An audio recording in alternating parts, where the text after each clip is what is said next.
Assalamualaikum warahmatullahi wabarakatuh. Innal hamdalillah wassalatu wassalamu ala rasulillah sayyidina Muhammadin wa ala alihi wa sahbihi wa man walah. Subhanaka la ilma lana illa ma 'allamtana innaka antal alimul hakim. Amma ba'du. Siswa-siswi SMK Wijaya Plus 1 dan 2 yang berbahagia serta yang dimuliakan Allah. Alhamdulillah bagi hari ini kita bisa bertemu lagi dalam acara Sanlat Online untuk melanjutkan materi kita pada minggu yang lalu. Pada kesempatan kali ini kita akan membahas salah satu hukum dalam Islam yang terkait dengan ibadah, yaitu hukum tentang thaharah. Kenapa thaharah ini kita bahas? Karena thaharah ini menempati fungsi atau posisi yang penting sekali dalam ibadah sholat kita. Tanpa thaharah, sholat kita tidak akan sah. Maka apakah yang disebut thaharah itu? Thaharah secara bahasa artinya suci atau bersih. Secara istilah artinya fi'lu ma tustabahu bihi sholatu, mengerjakan suatu pekerjaan yang menyebabkan sholat boleh dikerjakan. Secara rinci akan kita bahas melalui kajian kitab Al-Fiqhul Wadih ini, karya Profesor Mahmud Yunus. Langsung saja kita masuk ke pembahasan tentang at-thaharah. Bismillahirrahmanirrahim. Qad arafta annaka idza aradta an tusalliya yajibu 'alaika an tatawadda'a wudhu'an kamilan. Ketika kalian semua ingin melaksanakan sholat, maka wajib atas kalian melaksanakan wudhu yang sempurna. Wa hadzal wudhu naw'un minat thaharah, dan wudhu ini adalah salah satu bab atau salah satu bahasan dari thaharah ini. Jadi wudhu ini dinamakan thaharah. Selain wudhu apalagi? Wa hunaka anwa'un ukhra wa hiya al-ghuslu wa tayammumu wa izalatun najasah. Yang disebut thaharah selain wudhu yaitu al-ghuslu, mandi besar maksudnya, mandi jinabat.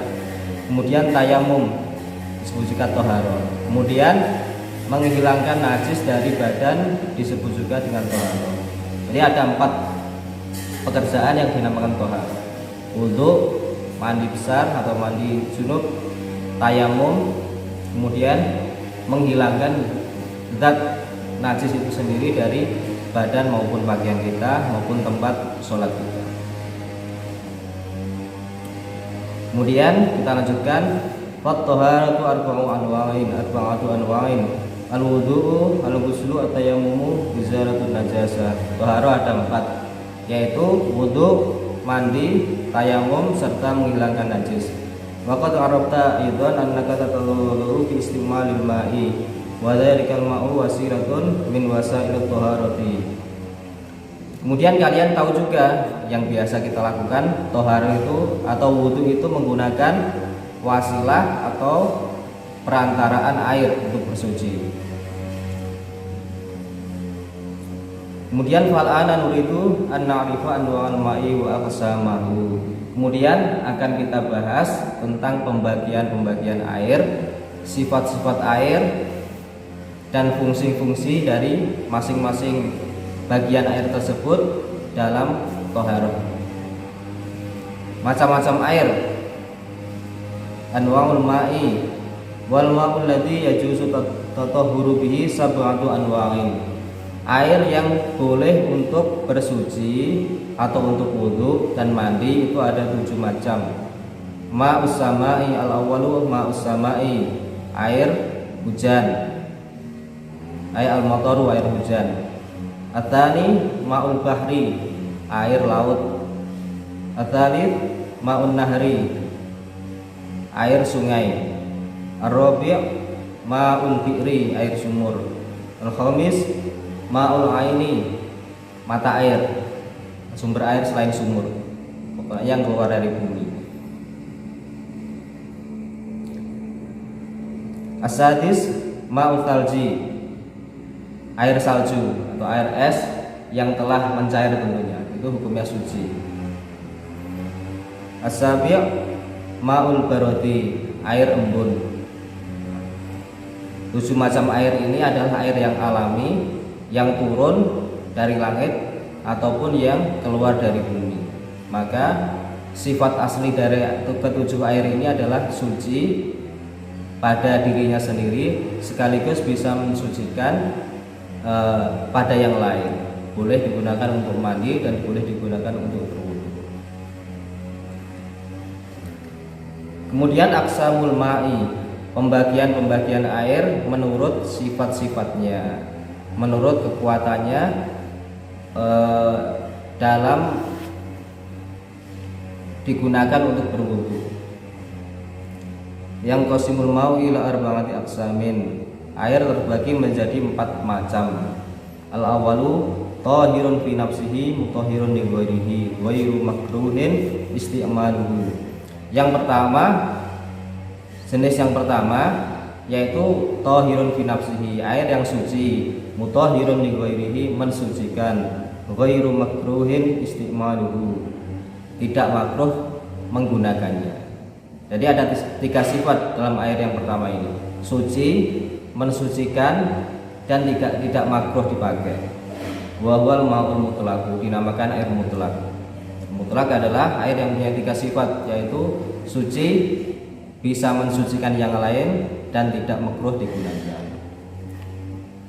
Alladzi yusamma ma'a bila qaidin lazimin. Yang dimaksud air mutlak adalah alladzi yusamma ma'an bila qaidin lazimin, yaitu air yang masih murni, belum terikat oleh penamaan yang melekat pada dirinya. Seperti apa penamaan yang melekat itu? Seperti air teh, air kopi, air sirup.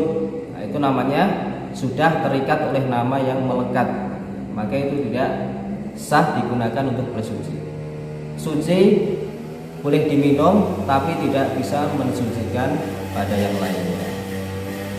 Amma ma'ul jauzil hindi ay anarrojil fala yusamma alma al mutlak. Maka seperti air buah kelapa, air degan, itu tidak bisa disebut air mutlak.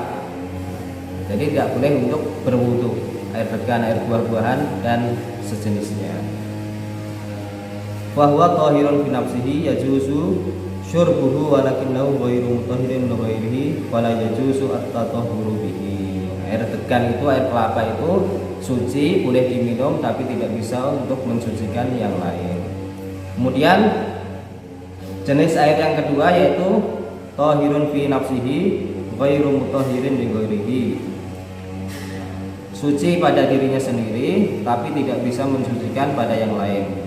Fala yajuzu isti'maluhu fil wudu'i wal ghusli wala fi siratin najasati. Maka tidak boleh digunakan untuk berwudu, tidak boleh digunakan untuk mandi, dan tidak boleh digunakan untuk membersihkan najis. Najis itu seperti apa? Seperti air seni misalnya, atau kotoran, nanah, darah, khomer, babi, anjing, itu namanya barang-barang najis. Bangkai, nah itu najis semua. Kalau melekat di badan atau di pakaian atau di tempat kita sholat, wajib dibersihkan dengan air mutlak. Jenis air yang kedua ini yang suci tapi tidak bisa mensucikan ini ada 2 jenis. Satu namanya al-ma'ul musta'mal, yaitu air musta'mal fi rafi hadatin, yaitu air yang telah digunakan untuk berwudu. Ini misalnya kita berwudu, airnya kita tampung di ember atau tertampung sendiri, itu tidak boleh digunakan lagi untuk wudu yang kedua. Namanya air musta'mal, sudah pernah dipakai, tetap suci. Nah, tapi tidak bisa dipakai untuk berwudu atau untuk mandi. Yang kedua, al-ma'ul ladzi taghayyaru bi qalilin tahirin, air yang suci tapi tidak bisa mensucikan, yaitu air yang telah tercampur dengan sesuatu yang suci. Kama al-qahwati awisyai, seperti air kopi atau air teh. Maka suci, boleh diminum tapi tidak bisa mensucikan. Kemudian jenis air yang ketiga watar itu tahirun fi nafsihi mutahhirun li ghairihi makruh istimalu wa huwa al-ma'ul musyammasu. Yang ketiga sifatnya suci, bisa mensucikan tapi makruh. Ini makruh. Dinamakan air musyammas. Kenapa makruh? Karena sudah terpanasi oleh sinar matahari dan di dalam wadah yang terbuat dari logam. Kalau wadah dari ember plastik tidak ada kemakruhan, tetap mutlak tidak makruh dipakai. Kemudian syarat makruh yang kedua adalah di daerah yang panasnya terik. Kalau di daerah tropis seperti Indonesia ini hukum makruh tidak terjadi. Kalau di Afrika misalnya, itu baru makruh menggunakan air yang terpapar sinar matahari, terpanaskan sinar matahari di bejana yang terbuat dari logam. Kita lanjutkan pembagian air yang keempat yaitu ma'un mutanajjisun, dinamakan air mutanajjis. Seperti apakah air mutanajjis itu? Yaitu yang pertama disebut air mutanajjis itu air yang kemasukan najis. Jenis yang pertama, pembagian yang pertama al-ma'ul qalilul ladzi halat fihi najasatun sawaun kana mutaghayyiran amla, yaitu air yang disebut air yang sedikit. Air yang sedikit itu kurang dari 2 kula. Itu kalau terkena najis yang meskipun sedikit dan airnya tidak berubah, maka tetap dihukumi najis. Misalnya air yang dalam ember kecil kemudian kemasukan kotoran cicak atau terpercik air seni ketika sedang buang air kecil, maka air yang sedikit itu sudah tidak bisa dipakai untuk wudhu maupun mandi lagi meskipun kelihatannya masih jernih. Kemudian yang kedua al-ma'ul katsirul mutaghayyiru bi najasatin, meskipun airnya banyak 2 kolah atau lebih, kalau sudah berubah warnanya ataupun sudah berbau ataupun rasanya sudah tidak tawar lagi akibat terpapar najis, maka sudah tidak boleh digunakan lagi. Air 2 kolah itu air yang volumenya itu kurang lebih 216 liter. 216 liter itu kalau ditampung bejananya bentuknya kubus, panjangnya 60 cm, lebarnya 60 cm, tingginya 60 cm. Tentunya kubus itu kalau diisi air penuh maka airnya disebut air 2 kolah, air yang banyak. Kalau terkena najis yang sedikit, misalnya kotoran cicak 1 butir, kalau masih jernih boleh tetap dipakai wudhu. Tapi kalau sudah berubah tidak boleh dipakai wudhu lagi. Jadi air 2 kolah itu air yang volumenya mencapai 216 liter. Kalau disimpan dalam wadahnya ukurannya 60 cm kali 60 cm kali 60 cm. Nah, sekarang kita uji coba pemahaman kita tentang yang telah disampaikan di atas tadi. Ini ada soalnya juga ini, tapi ini ada soalnya juga ini sebagai pengetes untuk santri-santri. Mahiyat toharotu, apakah yang disebut toharoh tadi? Toharoh adalah melakukan pekerjaan yang menyebabkan sholat boleh dilakukan. Jawabannya itu. Pertanyaan yang kedua, ma wasilatuha, benda apakah yang boleh dipakai perantara untuk bersuci? 1 air, 2 debu. 1 air, 2 dan debu. Ada 2 yang bisa dipakai untuk bersuci. Selain itu tidak bisa. Parfum tidak bisa, hand sanitizer tidak bisa, pokoknya air dan debu. Kemudian pertanyaan yang ketiga, ma anwa'ul ma'il lati yajuzu tatahhuru biha, berapa jenis air yang boleh dipakai untuk bersuci? 7 tadi ya. Nah, ada 7 tadi. Air hujan, air laut, air sungai, air sumur, mata air, air salju, dan air embun. Kemudian pertanyaan selanjutnya, ilakam ismun yang qasimul ma'u, Ada berapa macam pembagian air menurut sifatnya? Ada 4. 1. Air mutlak, sifatnya suci, mensucikan dan tidak makruh. 2. Air yang tercampur oleh benda suci sehingga menghilangkan sifat asli airnya atau menghilangkan nama airnya, misalnya air kopi atau air teh atau air sirup. Kemudian air yang telah digunakan untuk wudhu, air mustakmal, tidak bisa digunakan untuk wudhu lagi. Yang ketiga, air yang suci, mensucikan tapi makruh digunakan, yaitu air yang telah terpanaskan oleh sinar matahari dalam bejana yang terbuat dari logam. Jenis yang keempat yaitu air mutanajis, yaitu air yang telah terkontaminasi najis. Dibagi dua lagi. 1. Jika airnya sedikit, maka terkena najis sedikit sudah menjadi najis. 2. Jika airnya banyak, yaitu 2 kolah atau lebih, kalau terkena najis yang sedikit masih sifatnya suci. Kalau sudah najisnya banyak sampai merubah sifat-sifat airnya, maka sudah dihukumi najis, tidak boleh dipakai untuk bersuci.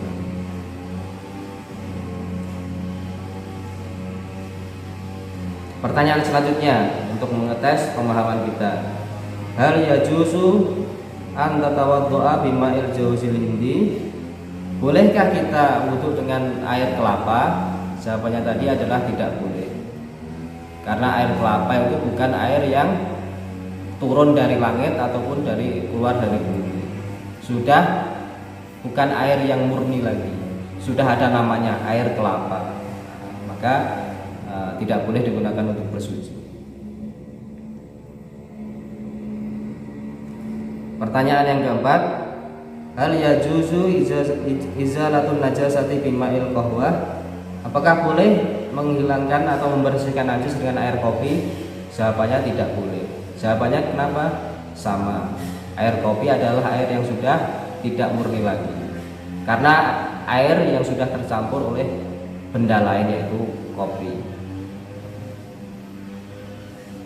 Kemudian pertanyaan selanjutnya, ma huwal ma'ul mutanajjisu? Apakah yang disebut air mutanajjis itu? Yaitu air yang sudah terkontaminasi oleh najis. Hal yajuzu istimaluhu lil wudu'i au lisyurbi? Bolehkah air mutanajjis itu digunakan untuk wudu ataupun untuk diminum?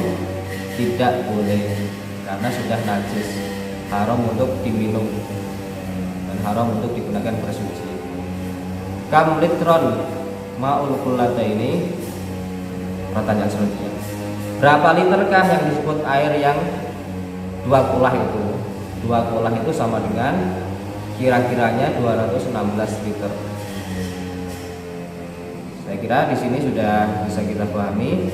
Kemudian kita lanjutkan bab yang kedua, pembahasan tentang wudhu.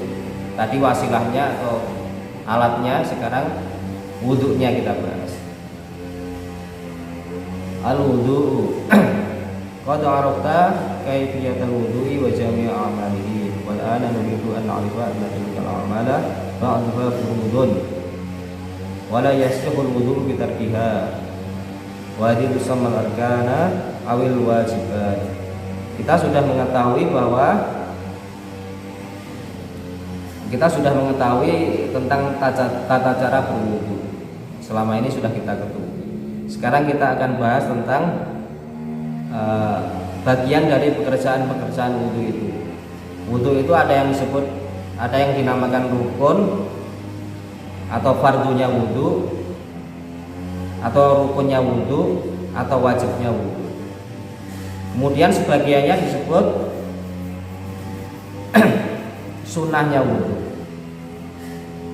Bagian yang rukunnya wudu itu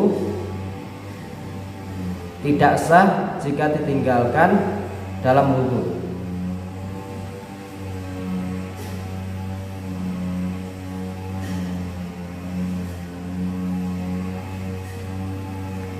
Sedangkan bagian yang kedua, wa ba'duha ghairu furudin fayasihul wudu bi tarbiha walakinna thawabal ladzi tanaluhu minallahi aqallu. Yang kedua dinamakan sunnah wudu. Ditinggalkan tidak apa-apa, tidak dikerjakan dalam wudhu tidak apa-apa, tapi akan mengurangi pahala dari wudhu tersebut.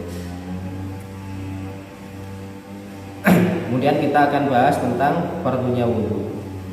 Furudul wudhu'i wa furudul wudhu'i sitatun. Fardunya wudhu itu ada 4, rukunnya wudhu ada 4. 1 an-niyatu, niat. Fatanwi biqalbika rafal hadati. Maka kita berniat dengan wudhu itu untuk mengangkat hadas. Niatnya gimana? Niatnya macam-macam wudhu itu. Yang biasa kita lafadzkan nawaitul wudhu'a li raf'il hadatil asghari lillahi ta'ala. Ada yang pendek juga, nawaitul wudhu'a juga boleh. Yang ketiga, nawaitu raf'al hadati juga boleh. Dan niat ini letaknya dalam hati. Nawaitul wudhu'a artinya saya berniat wudhu. Nawaitu raf'al hadati artinya saya berniat mengangkat atau membersihkan hadas. Itu letaknya dalam hati. Niatnya kapan? Ketika kita mengusap wajah pertama kali dengan air. Jadi bukan ketika membasuh tangan itu nawaitul wudhu atau raf'ul, bukan. Itu hanya lafaz niat. Niatnya ketika kita membasuh wajah pertama kali, dalam hati kita bilang nawaitu raf'al hadasi. Saya niat mengangkat membersihkan hadas. Atau nawaitul wudhu'a, sudah sah. Nawaitul wudhu'a sudah sah. Dalam hati kita bilang gitu. Itu niat. Kalau nawaitul wudhu'a yang kita lafadzkan itu namanya lafadz, bunyinya niat. Niatnya dalam hati. Yang kedua ghuslul wajhi. Yang kedua adalah rukunnya wudhu adalah membasuh wajah. Wajah itu ukurannya apa? Batas-batasnya mana? Wa tuluhu min manabiti sya'ri ra'si al-mu'tadi ila ma tahta majma'il lihyaini. Panjangnya dari mulai tempat tumbuhnya rambut yang umum sampai janggut, bawah janggut sampai janggut ini. Sementara wa murduhu minal udhuni al-yumna ila udhunil yusra. Lebarnya dari sisi antara dua telinga ini. Ini yang disebut wajah. Tempat rambut, tempat tumbuhnya rambut atas ini sampai dagu, kemudian dari antara dua kuping ini namanya wajah. Itu harus terkena air semua, termasuk lipatan-lipatan mata ini harus terkena air semua, maka harus ditekan. Ya, maksudnya biar rata. Ini kan ada lipatan-lipatan, ada lipatan-lipatan harus ditatakan. Kalau ada janggutnya digosok-gosok, biar airnya sampai ke kulit. Nanti kalau nggak sampai kulit, wudhunya tidak sah.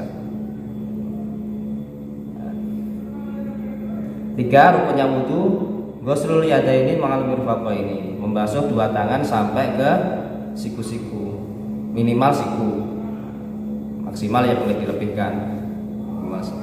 Dan juga termasuk bawahnya kuku ini. Bawahnya kuku ini termasuk wajib dibasuh.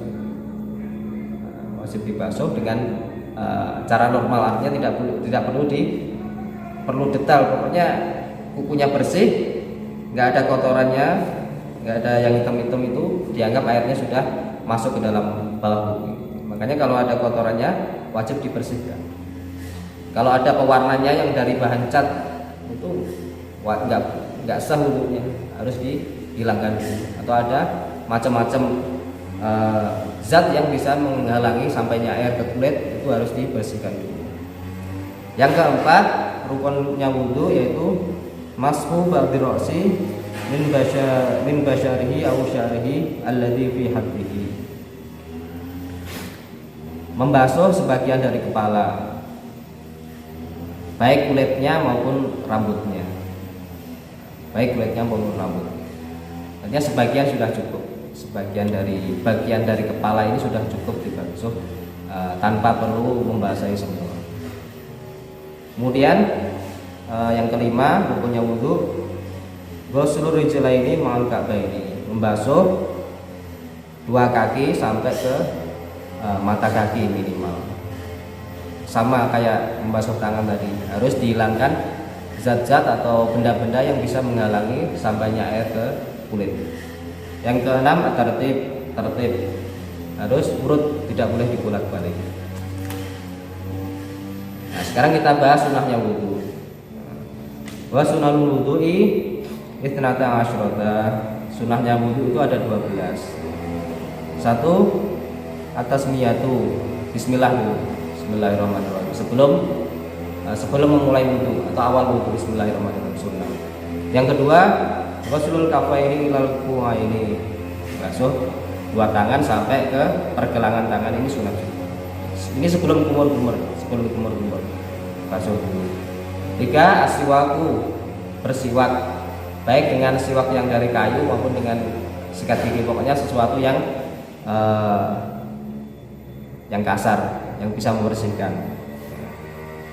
Yang keempat, sunahnya al-madmadhatu wa ya idkhalul ma'i fil fami.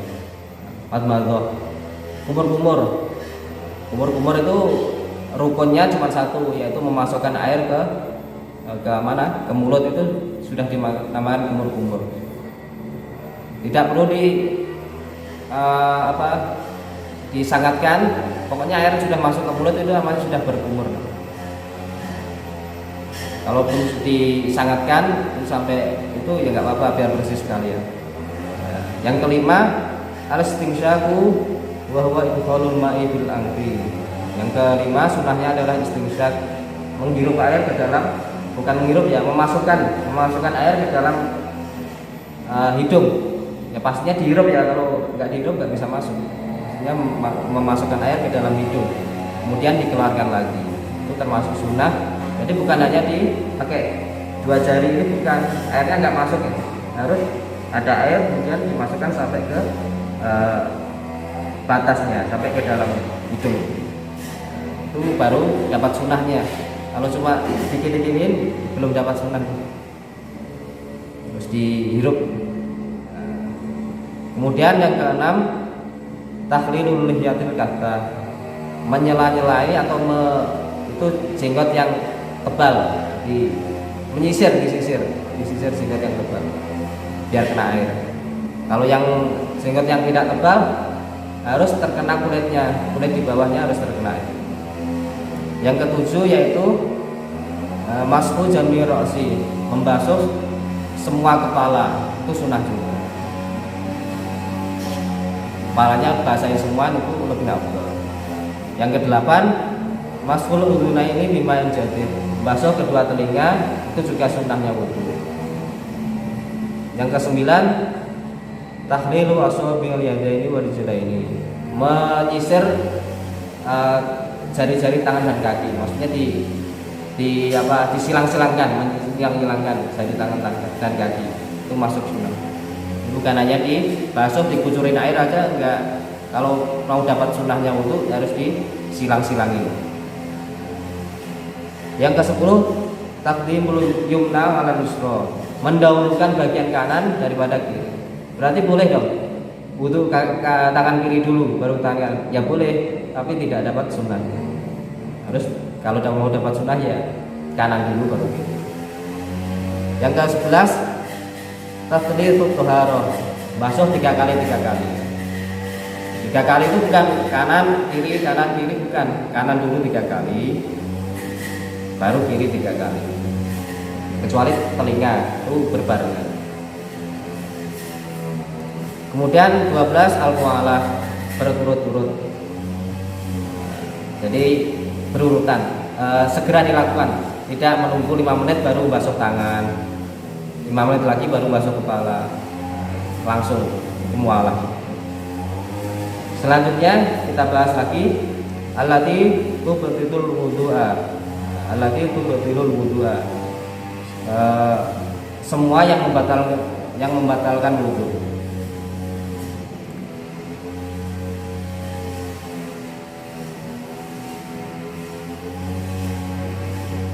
Idza tawadda wudu'an kamilan yajuzu laka an tusalli bihi shalawatil muta'addidah ma lam ta'til umurul lati tubtilu wudu'aka.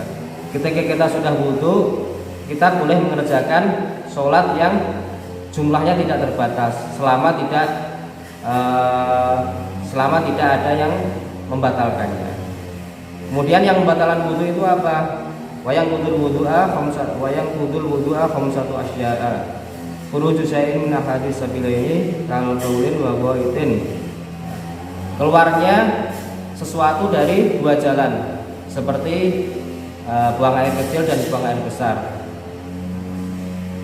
Dua, an-naumu ala hayatin ghairil mutamakkini min al-ardi bima qatihi. Aman naumu ala hayatin mutamakkini fala yubdul wudu'a. Tidur yang sambil tidur yang pantatnya tidak nempel ke bumi, maka wudunya batal. Kecuali kalau tidur dan pantatnya nempel ke lantai atau ke bumi, itu wudunya tidak batal. Yang ketiga, zawalul aqli bisukrin aw maradin aw jununin aw igma'in. Hilangnya akal disebabkan